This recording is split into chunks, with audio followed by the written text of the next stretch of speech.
જય માતાજી મિત્રો, આજે આપણે આવ્યા છીએ વાડીમાં, કેમ કે આપણે વિખેડ આંકવાના હતા.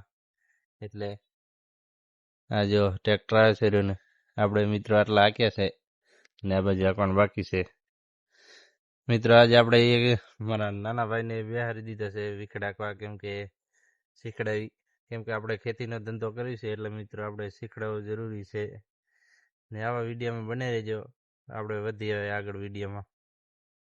મિત્રો આપણે ફાઇનલ આવી ગયા છે વિખેડ આંકવા, જોઈ શકો છો. આ છે પાબુડાનું મંદિર અમારી વાડીમાં આવેલ છે.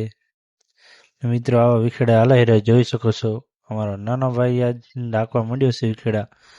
કેવા આંકે છે થોડું કમેન્ટ કરજો ને જોઈ લો. ને આવા છે આપણા એંડા. મિત્રો આવા એંડા છે ને આપણે પહેલાં ઢાંઢેથી વિખેડા આંકતા એ સિસ્ટમ નીકળી ગઈ છે ને આપણે ટ્રેક્ટરથી નાખી છીએ એટલે સારું છે. ને જોઈ લો આવા હાલે છે મિત્રો. વિખેડા એક નંબર હાલે છે. કેવા લાગે કમેન્ટ